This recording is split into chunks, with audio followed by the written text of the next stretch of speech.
In the years before the Great War, Big Mountain had been the home to the brightest minds of the 21st century. Scientists of vision were drawn to the facility to tackle the greatest technological challenges of the era. They sought to create a new world, fueled by technology for the benefit of all mankind. Sonic emitters, space-age alloys, DNA hybridization, force field particle research, autodoc advances in cranial, cardiac, and trauma surgery. The hopes and dreams of a century became realities in the electronic forges of Big Mountain. The nucleus of this research was the Dome, a huge stone facility that held the labs of every science known to man. It was a think tank where no problem could not be solved, where no question could not be answered. The Great War brought a new energy to Big Mountain and its scientists. Although sheltered from the front lines, the scientists waged their own war, fighting their battles at the atomic level. Equations and calculations marched endlessly across chalkboards and computer terminals toward one solution: winning the war. For years, the minds and computers of Big Mountain were a blaze of trajectories, weapon schematics, and nuclear theories. The problems began to outpace the solutions, first geometrically, then exponentially. As the war escalated, so did the questions. On the night of October 23rd, 2077, the scientists received an answer that put all their questions to rest. In the aftermath, Big Mountain's silent experiments went to sleep, their creators slowly dying in the new world that had been left behind. And the great stone in the middle of the Big Empty lay untouched, filled with countless technological wonders. Wonders that, in the end, had been answers to the wrong question.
I thought I heard the pacification fields kick in.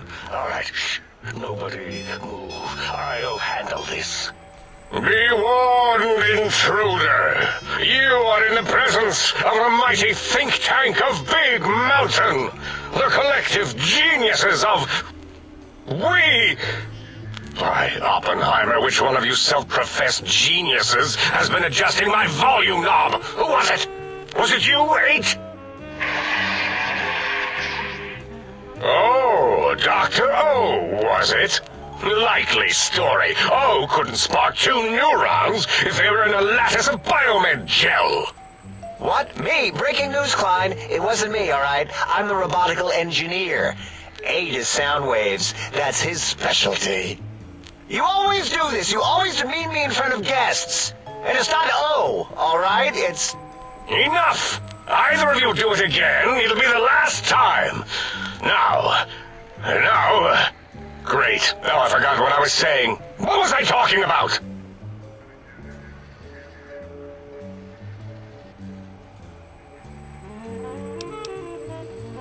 Did it just say something? Anyone catch that? Boros, you work with animals. Translate. It's a lobotomite! Here, in the dome! Oh, as if this situation couldn't get any worse. Now we've got lobotomites! Dala, get the spray before it excretes all over everything.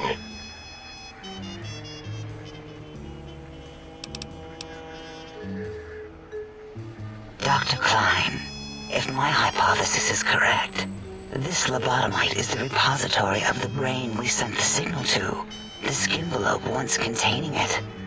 If so, it's proof that there may indeed be something beyond the crater. Just look at it. The way it blinks. It's like a big, hairless teddy bear. I know what it is, Dala. I want to know why it's down here. With its limbs all over everything. And are those penises I see wriggling on its feet? Disgusting. I believe those are toes, Dr. Klein. Little teddy bear toes. Penises are much larger than those tiny extremities. Not that I would know. I don't recall the human penis ever being that large. It depends on one's own frame of reference, Dr. O. Look at its little nose with its 2 orifices for ingesting oxygen. Noses? Why, the great static. These lobotomites confound me with their sheer number of useless extremities.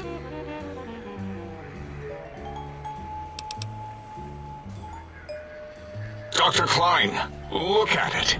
Its head movements, the primitive jelly eye monitors. It's been following our conversation. The lobotomite understands us. I agree with Boros's histrionic findings. This little lobotomite is unusually attentive for something whose brain has been extracted. Nonsense! Lobotomites can't comprehend us! Ace, have you been in the mentats again? If we slow down our oroprocessoreceptors to understand this excretion, we'll all be rendered ignorant. All of you, power down, shut up, and let me prove once and for all how wrong you all are. As usual. Lobotomite, do you understand me? Can you speak?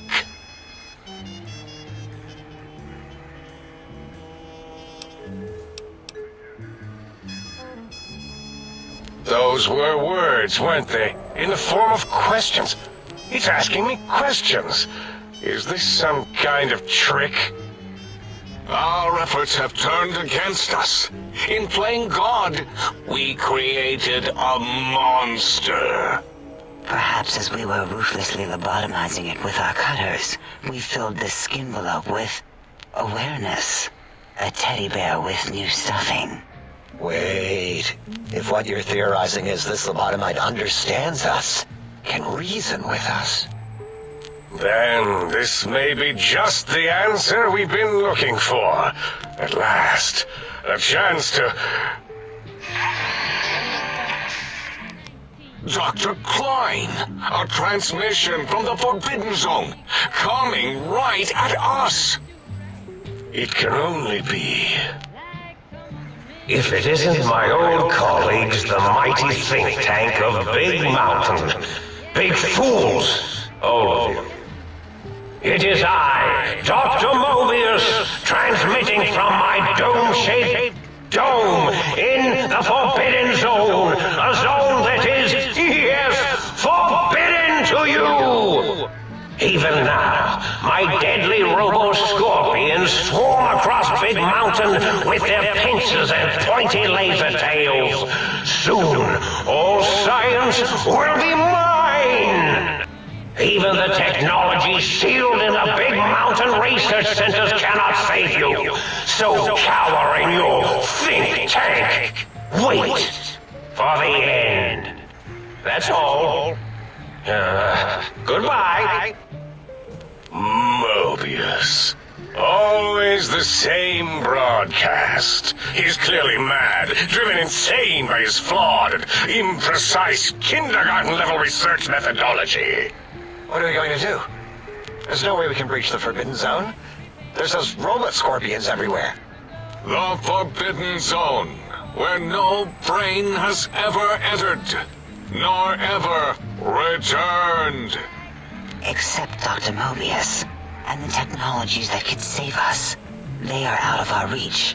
And Dr. Mobius mocks us. Did you see his cracked monitor? He's clearly let himself go. What? Ask the lobotomite for help?